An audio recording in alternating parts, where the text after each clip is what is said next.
आज हिमाचल प्रदेश में corona virus की स्थिति थोड़ा बेहतर है। कल 2 पेशेंट्स डिस्चार्ज हुए हैं।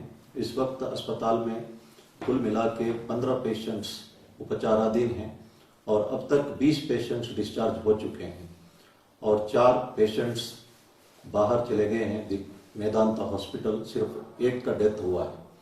अब ज़्यादा लोग डिस्चार्ज हुए हैं और कम लोग अस्पताल में हैं। इस कारण से हमारा कर्व फ्लैटन हुआ है।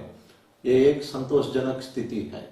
हम धीरे धीरे कोरोना वायरस को कंट्रोल करने में कामयाब हो रहे हैं, लेकिन हमें सतर्क रहने की आवश्यकता है। देश भर में केसेस बढ़ रहे हैं और नागपुर में एक व्यक्ति ने पॉजिटिव पाने के बावजूद वो 56 लोगों को संक्रमित किया है। अब पुलिस जो है उनको क्वारंटाइन में रखा है तथा उनका फर्स्ट कांटेक्ट को ढूंढ रही है। इसलिए हमारी समस्या कभी भी बढ़ सकता है और जो लोग बाहर से हिमाचल प्रदेश आना चाहते हैं उन सबको आरोग्य सेतु ऐप डाउनलोड करना अनिवार्य है और अपने घर में क्वारंटाइन में भी रहना अनिवार्य है। और गांव के प्रधानों का जिम्मेदारी है कि वो क्वारंटाइन का नियमों का पालना करें और बाहर ना निकलें। और जो अर्ली मॉर्निंग वॉक करना चाहते हैं, जॉगिंग करना चाहते हैं, उनके लिए कर्फ्यू में छूट दी गई है।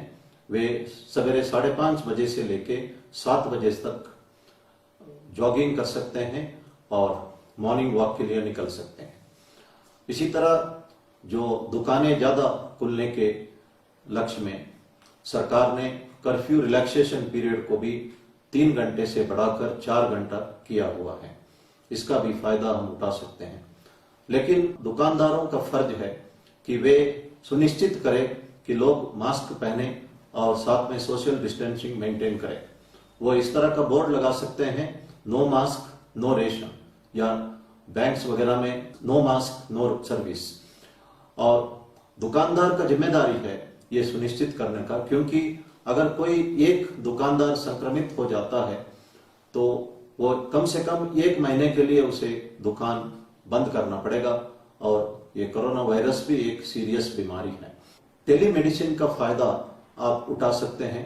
ये भारत सरकार का पोर्टल है और इससे आप घर बैठे डॉक्टरों से कंसल्ट कर सकते हैं। आपको कंसल्टेशन के लिए बाहर निकलने की आवश्यकता नहीं है। पुलिस कांस्टेबल्स को हम कहते हैं या पुलिस एनजीओस को हम कहते हैं कि ड्यूटी पर डटे रहे, और साथ में हम लोगों को कहते हैं कि घर पे बैठे रहे। तो पुलिस वाले इस वक्त 1 महीने से कुछ भी छुट्टी नहीं लिया है और वो ड्यूटी पर हमेशा लगे रहे। और आज 82 बटालियन के लेडी कांस्टेबल्स जो वेरियस पोस्टर्स तैयार करके लोगों को जागरूक कर रहे हैं। एनसीसी और कुछ एनजीओस पुलिस के लिए काफी मदद के लिए आगे आए हैं। मैं इनको तहे दिल से धन्यवाद करना चाहता हूं। अगर आप नास्तिक है, आप एक्सरसाइज कर सकते हैं, म्यूजिक सुन सकते हैं, किताबें पढ़ सकते हैं और हेल्दी फूड खा के अपना सेहत मेंटेन कर सकते हैं, इम्यूनिटी बढ़ा सकते हैं और चैरिटी करके भी अपना इम्यूनिटी बढ़ा सकते हैं। चैरिटी करने से एक पॉजिटिव फीलिंग होता है। मैंने कल भी ये बात कही थी। अगर कोई आस्तिक है, भगवान पर विश्वास करते हैं, इन तमाम चीज करने के उपरांत भगवान के ऊपर पूर्ण भरोसा रख सकते हैं।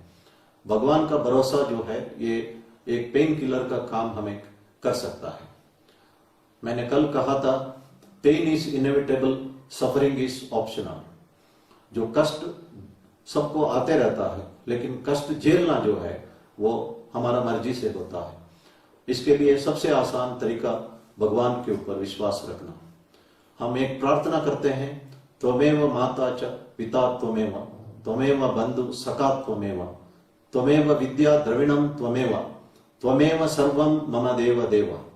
इसका मतलब हम कहते हैं कि भगवान तुम ही मेरी माता पिता बंधु सखा हो और मेरी जो विद्या है या धन दौलत सब तुम्हारा ही देन है। मैं पूर्ण रूप से तुम्हारे लिए सरेंडर्ड हूं और मेरी देखभाल करो। ये बहुत अच्छा एक प्रेयर है। महाभारत में आपने सुना होगा, भगवान कृष्ण कई बार द्रौपदी को बचाता है। एक घटना मैं जिक्र करना चाहता हूं।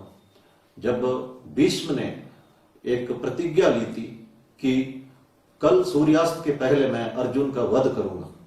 भीष्म पितामह अपना प्रतिज्ञा के लिए बहुत मशहूर है। द्रौपदी कृष्ण को याद करती है। भगवान कृष्ण के कहने पर द्रौपदी भीष्म पितामह के टेंट पर जाती है और जब वो टहलते हैं शाम के वक्त और जैसे ही मुड़ते हैं तो एकदम वो उनके पैर पे गिरती है और पाद नमस्कार करती है। भीष्म पितामह को पता नहीं है, एकदम उन्होंने आशीर्वाद दिया और कहा दीर्घ सुमंगली भव। इसका मतलब भीष्म पितामह ने अर्जुन को आशीर्वाद दिया कि वो लंबे अरसे तक जीते रहे। जैसे ही द्रौपदी उठ गई, भीष्म पितामह ने देखा ये द्रौपदी है। फिर उन्होंने कहा कि ये उपाय सिर्फ वासुदेव कृष्ण ही दे सकता है। इतने में भगवान कृष्ण द्रौपदी का चप्पल हाथ में लिए हुए पीछे पीछे आते हैं, क्योंकि भगवान कृष्ण ने कहा है कि ये चप्पल मुझे दे दो, नहीं तो आवाज आ जाएगा, भीष्म को पता लगेगा। और कृष्ण को देख के भीष्म पितामह कहते हैं कि हे वासुदेव कृष्ण, मैंने कभी नहीं सोचा था कि एक भक्त के लिए आप भक्त का चप्पल उठाने के लिए भी तैयार हो जाते हैं। उन्होंने ये भी कहा कि जब सच्चिदानंद ब्रह्मन वासुदेव कृष्ण किसी को रक्षा करता है, भीष्म पितामह क्या, दुनिया का कोई ताकत उसका कुछ नहीं बिगाड़ सकता है। इसलिए भगवान कृष्ण भगवत गीता में कहते हैं अनन्यश्चिन्तयन्तो माय जनाव पर्युपासिते तेषाम नित्याभियुक्तानाम योगक्षेमम वहाम्यहम्।